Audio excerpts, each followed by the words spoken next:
Hey! Tambala na! At eto na sila, ang nag-iisang masugid na tagahanga ni Nicole Yala. Chris Chuper! Kasama ang nag-iisang die-hard fan ni Chris Chuper, Nicole Yala!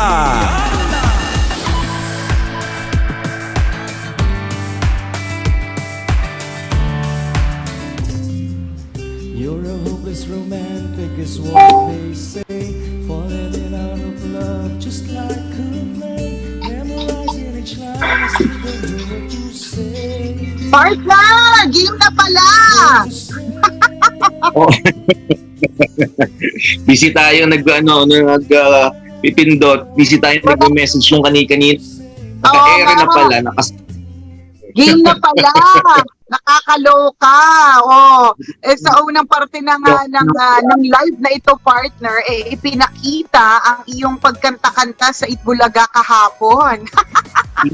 Serious? Oo, singers. Kaya nagkaroon ng vibrato yung boses ko. Hindi dahil sa vibrato talaga yun, kundi dahil kinakabahan ako. Maganda pala pag kinakabahan vibrato yung boses mo, di ba? Nakakatawa partner, no? Sa mga ganyang klase mga eksena, ang pinaka nakaka-nervyos is yung talent portion. Kapag ka walang talent portion, okay lang eh. Di ba? Ang tagal ko nagpa-practice doon sa dressing room, tapos pagsalang kabado pa rin. Mali-mali pa rin. At talagang at talagang don't know what to do ang ang eksena ha. Wow, so luma. Alam mo walang kamakayang kanta yan. Every time na magsasali tayo sa mga game shows na nag-require ng talent. Diba yan lagi, ilang beses po nang kinantayan pero mali-mali pa rin eh. Trot! Ganun talaga. Kailan kaya dadating? Kaya dapat alam mo, ito yung sinasabi ko partner. Sinabi ko na to dati sa manager natin na dapat meron tayong isang song na naka-record na maganda yung pagkakaayos as in na inayos yung mga tono and all.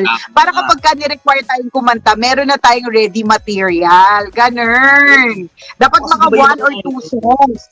Di ba yung mga magugulat ka, di ba yung may mga celebrity na kunyari, part ng package nila, kahit hindi talaga sila singers, part ng package nila, once na kinuha sila sa isang gig, kakanta sila at nakakanta nila ng maayos. Sabi ko, mahirap yung kantang yan pero nakanta nila ng maayos. Yung pala, kasi naka-areglo. Di ba? Correct. Di ba? Areglo is key. Oo. Tailor fit sa kanila yung kanta, ibinaba yung tono, ibinagay dun sa boses kasi kaya naman talaga siya para makanta ng maayos. So kung papipiliin ka ng isang kanta na areglohin para sa'yo, anong kakantahin mo lagi sa gig? Hindi nyo alam yung kantang to kasi natandaan ko partner nung kinanta ko to sa video nung nag-outing tayo, walang nakarelate. Hindi ka papansin so, parang wala nakakaalam nung kantang yun. Ang title ng kantang yung amin na portion lang, kantahin mo nga. Eto. Sige, game. Gusto ko may background music. Game. Pe-play ko. Pe-play ko siya, okay? Teka lang, nag-add sa YouTube. Ito, ewan ko alam ito ha. Sorry na maka-copyright ba tayo? Ito partner, alam niyo ba itong kantang? Di portion lang naman, di naman buong kanta eh. Don't know where they go. Alam mo to? Ang ganda ng kanta. Ang ganda. Hindi ko nga. Ano yan? Crazy but for me, I'll be famous on TV. Ay, oo, maganda yan. Kasi nung kindergarten, kinakanta namin yan, partner eh. Diba? Ano yan? Nursery rhyme, maganda yan. Hindi ito nursery rhyme, bastos ka! Akala ko nursery, bago mag-start yung class ng mga kindergarten, students. Bastos! Nakakalagay ka. Alam mo yun, partner, yung kantang to ni Meredith, Mouth yung title. Wala, di ba? Hindi. Siyempre gusto ko yung i-arreglo yung kanta nga, wala naman nakakaalam. Hoy, yung mga kapanahon ko, bakit ano, ba't Pero hindi teka, ko alam? wala rin yata tayo. Maganda yung, Naka-air ba tayo? Parang wala. Naka-air ba tayo? Ayan, Naka-air. naka-air na yata tayo. Oo daw. Wala sa akin. Kita-kita nga ng ulangot ka kanina, partner eh. Yes, naka-air tayo. Okay. So Maganda yun siya, yun, maganda yung kanta. yun yung gusto kong kantahin. Would it siya. be my fault if I could turn you Arreglo on? mo na yung partner para ano, parang napapractice mo na siya. Tapos pagsalang mo, di ba, kabisado mo, nagamay Kaya lang partner, dapat ang pipiliin mo talaga yung mas ano eh, mas kilalang kilala ng mga tao eh. Para alam mo yun, idadaan mo na sa di ba kasi mga singers partner ganun sila no? Yeah. Di ba? Ganun. Yan. Tapos yung mic nilalapit lang sa audience. Diba? Nakakaloka. Mas nakaka-nervous talaga yan eh, yung mga talent portion na yan kapag ka nag-guesting tayo. Doon ako mas kinakabahan. Doon sa daldalan portion o kaya doon sa game na portion, okay lang eh. Pero doon sa talent, doon talaga ako laging, nakaka-nervyos. Bumabaliktad yung sikmura ako, partner. Yung nasa loob ako ng dressing room, ginaw na ginaw ako dahil kabadong Oo, I'm sure. kabado ko dahil sabi ko kakanta ako, wala pa naman 30 seconds yung kanta pero kabado ako. Pero okay lang, syempre yung experience na binibigay sa atin ng Bulaga partner, talagang kakaiba yun na Oo naman.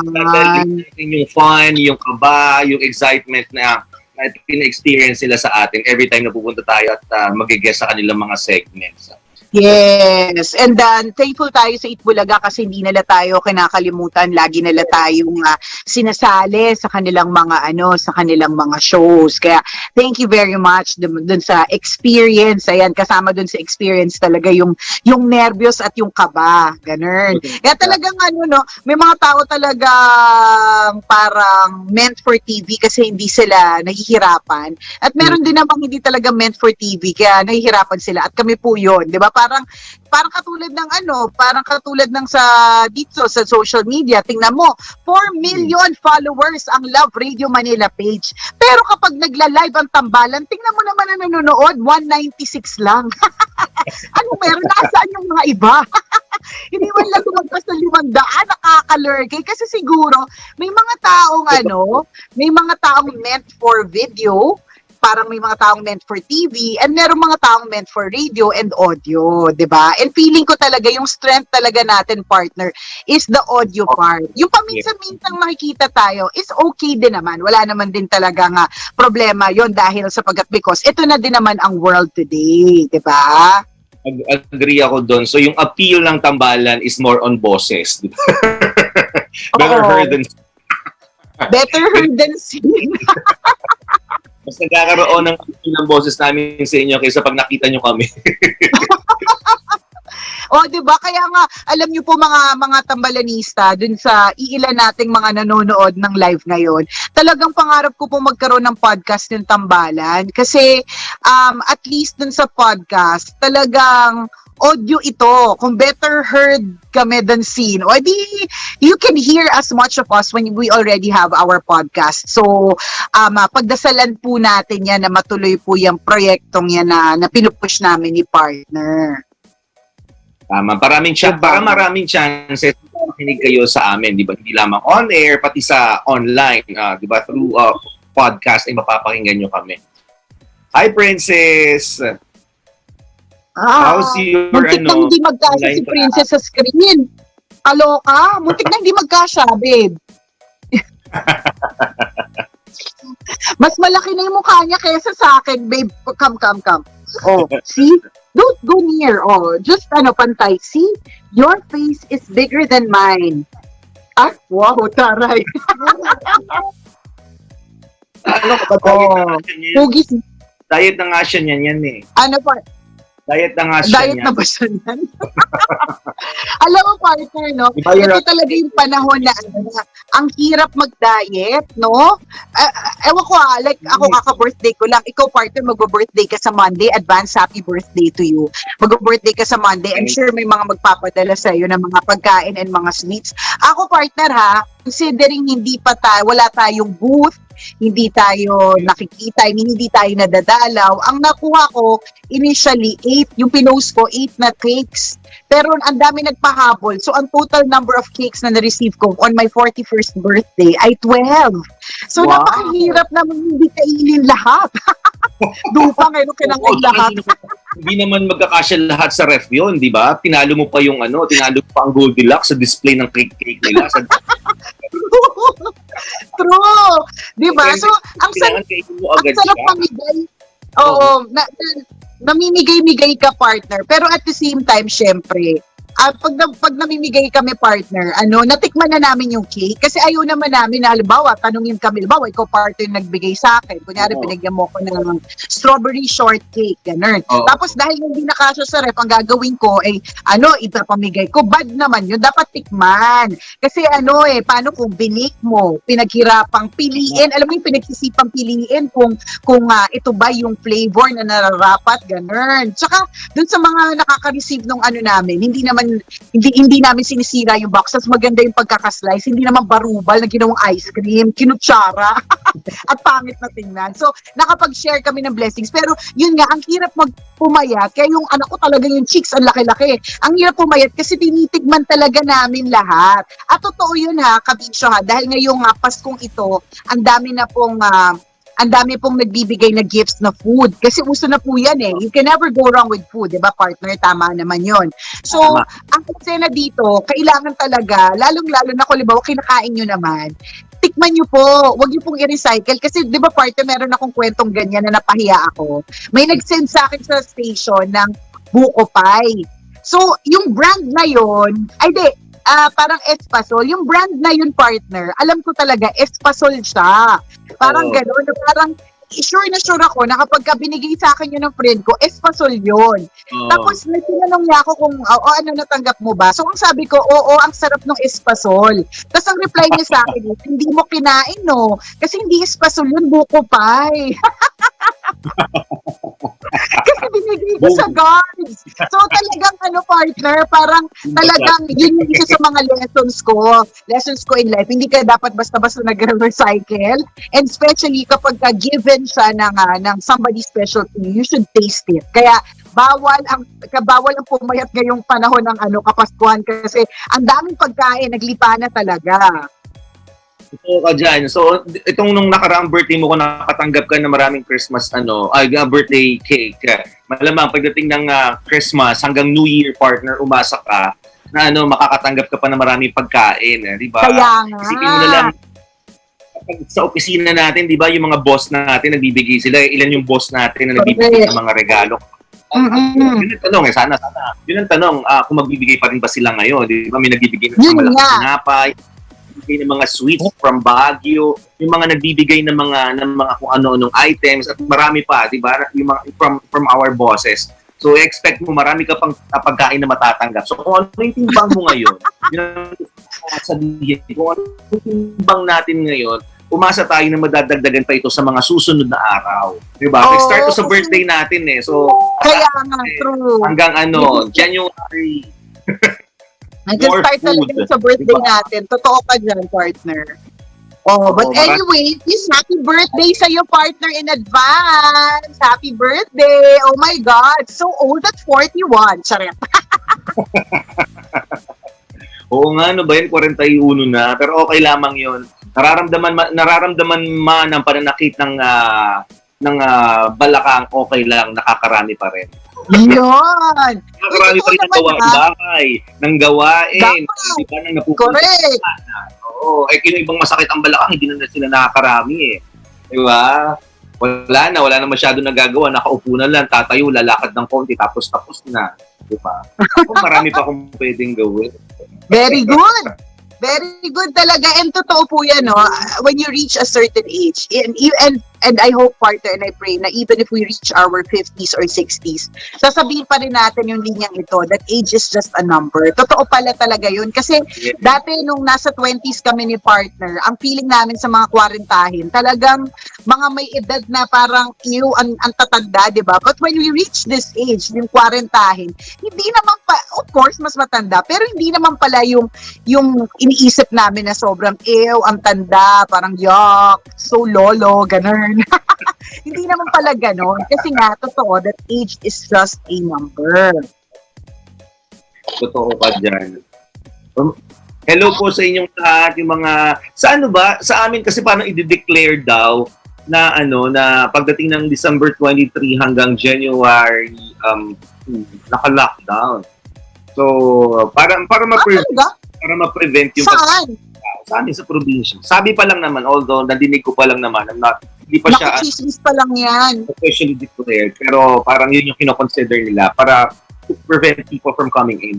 So, Kasi nga magbabakasyon na yung mga tao, no? magpapasko na, tsaka yung mga gala ng tao para mamasko, para ma-prevent it. In other words, bawal pong mamasko. Sa lugar niyo ba ganun din? Wala pa ako narinig, pero narinig ko din, di ba, chismis na chismis, so huwag kayo maniwala sa amin, chismis na chismis to. Sa isang city, hindi ko sasabihin ko anong city yun kasi hindi naman ako tago doon. Sakto lang na nagka-meeting ako doon ng isang araw. So, sa city na yun, partner, ang sabi sabi lang din ng mayor ng lugar, kasi meron silang parang contact doon sa doon sa office of the mayor. Pero hindi do not take my word for it at wala rin naman ako sasabihin na syudad. Hindi naman naka-lockdown, pero yung malls doon sa area na yon will be closed on particular days. Like, yun nga, parang 23 to 27, yung mga ganon. Kasi nga, actually, partner, ang gulo na nga ngayon eh. Sobrang magulo kasi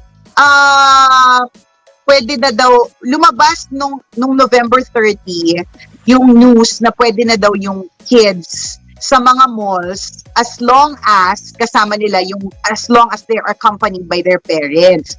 Parang yung presidente ato nagsabi noon. Tapos parang hindi ako sure kung binawi ba yun or whatever. Tapos may nakita din akong mga articles na gano'n na as long as accompanied by parents pwede. So the next day, agad-agad, nag-try yung aking asawa na pumunta dun sa mall malapit sa amin sa Laguna. Tapos ang sabi, hindi pa din daw pwede. Tapos wala naman siyang mapakita kasi wala naman siyang memo, wala naman siyang patunay na sinabi sa balita. Kaya nga, mahirap kasi yung sinabi lang ng sinabi ni ganito. Kailangan talaga meron po tayong official na memorandum or else, saka iba, ang problema kasi partner, iba-iba, parang binawi na ulit yata yun eh. LGU talaga po paano mo i-implement. Although hindi rin ako talagang sure kung ganun nga. Pero yun din yung chismis sa amin. So paano na yan? Although, nung nakarating sa akin yung balita na gano'n, medyo pabor sa ninong at ninang kasi hindi i-allow yung mga bata na lumabas ng bahay. So ibig sabihin, hindi sila makakapunta sa amin para makahingi ng aginaldo. So ibig sabihin nun, hindi mo magagastos, hindi mo pabawasan yung pera ko. At makakatipid ako, isipin mo, 31 na mga bata yung pupunta sa bahay nyo. Tapos kung kunyari bibigyan mo sila ng 200 o kaya 500, diba? So, ang laking kabawasan nun sa budget mo. Makakatipid ka ng ilang 500 at ilang 200 yon, diba? Tapos, may mga alipores pa yan, yung mga kalaro niya, mga pinsan, mga kapatid na tagbebenta, bibigyan mo isa-isa. Diba? So, lahat sila hindi pupunta sa bahay natin ngayon. So, makakatipid tayo. Kaya, kung nadinig yun, medyo natuwa naman ako. Kasi ibig sabihin, at pabor yun para sa iyo, partner, lalo na kung kulang talaga sa budget, 'di ba? Oo, di ba? Talagang binilang ko yung inaanak ko sa probinsya pa lang 30 ng mahigit di ba? Tapos may mga inaanak ako dito sa Metro Manila. Tapos may mga sa ibang bayan pa, di ba? So, tapos partner na na lumabas na din na nakita mo na yung 20 coin, yung 20 pesos na coin. Hindi pa. Lumabas na din siya. Kim, nandiyan sa'yo, yung 20 pesos na coin. Naku, kaya. Ate Kim. Yun na yung ipapamigay mo? Ha? Hindi, alam mo dati, parang okay lang mamigay ng 20 kasi malutong. Pero kapag ang 20 pesos naging coin, parang nakakahiya. Dalawang 20 pesos na coin. Papakita. Parang malungkot yung bata, natatanggap ng Malungkot kasi parang binigyan mo ng barya. Pero sa totoo lang, kung converted siya into yung ano tawag doon, bill na malutong, parang okay lang eh. Pero tingnan mo, kahit bigyan mo yung bata or matanda ng 2.20 na papel, parang okay lang. Pero kapag ka binigyan mo ng 2.20 na coin, parang hindi siya okay. ka dyan. So meron ka na, yun yung gagamitin mo. Pero kung may papel pa naman, yun muna ipapalit mo. Para ano? Hindi ko naman sinabing gagamitin ko, partner, kasi medyo deadma pa rin ako sa mga ganyan. Oo, pero ayan, pero secret! Ayokong sabihin, baka masundan. Ito na, partner. Ito siya, oh. Oo nga, para 10 piso lang din, no? Para lang ding 10 piso. Sige. Ay, ito talaga yung kamukha ko, eh, oh. Ang gwapo. Gwapo naman yan. Ay, ang gwapo. Oh, ito, oh. So, parang kapag ka nagbigay ka sa inaanak mo, parang nakakaya kasi binigyan mo siya ng barya. Yung inaanak ng tricycle papapunta sa inyo, di ba? Di ba? Eh, magkano yung tricycle? 12. Di ba? Galing na pa sa bahay nyo. Kung special pa, partner, 25. Yung 25. special, di ba? 20, naku, lugi pa ng 5 pesos. Kulang. Ay, nako. Anyways, maraming salamat po sa lahat ng mga kabisa natin. Sinamahan tayo ngayon sa ating FB Live. Pasensya na po. Puputulin lang po namin itong FB Live na ito dahil meron po kaming 10 a.m. na meeting. But thank you dun sa mga nagtsatsagang manood sa amin sa FB Live namin kahit na lagi kaming garalgal. For some reason, part hindi rin kita masyado maintindihan. Garalgal ka na naman. Garalgal na naman din ako sa'yo yata. Diba? Hindi tayo nagkakaintindihan. But thank you po sa pagtutok sa amin. And huwag niyo pong kalilimutan, tuloy-tuloy pa rin po ang ating Love Lang Malakas promo! Yay! Patuloy lamang tumutok, syempre, sa 90.7 Love Radio. Manila, of course, on air para mapakinggan nyo yung pangalan nyo at once they announce po ng DJ ang pangalan nyo, ibig sabihin 500 pesos ang naghihintay sa inyo. O di kaya naman, pwede kayong tumutok din sa FB Live ng inyong paboritong Love Radio DJ. At syempre pa, wag niyo din pong kalilimutan dahil syempre lahat po tayo gusto po natin na makatulong sa panahon ng pangangailangan. Don't forget po na meron po tayong tinatawag na MBC Operation Tulong. Ayan, naka-flash po sa ating screen ngayon. Yung this is a call for help for the typhoon victims. At hindi lang victims po ito ng typhoon. Kung ano ba pong sakuna na dadating sa Pilipinas, mga kabisyo, nagtayo na po kami ng ganitong klaseng bayanihan para agad-agad po makarespond po kami sa panahon ng pangangailangan. So, naka-flash po sa screen po ninyo yung account name and account details po ng MBC Operation Tulong. Any amount po ay welcome at makakatulong po sa mga taong nangangailangan. Ayan. Tama. Sige, ingat po kayo mga kabisyo. Happy weekend. Enjoy your Friday. Enjoy your weekend advance. Happy birthday, partner. I love you.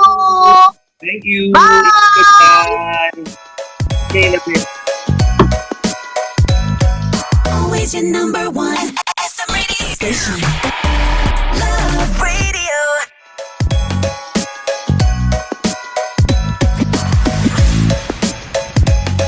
Kabisyo, kung napasaya ka at na-lurky ka sa aming video, i-click mo na ang subscribe button at notification bell. Para ma-notify ka every time na may bago kaming video.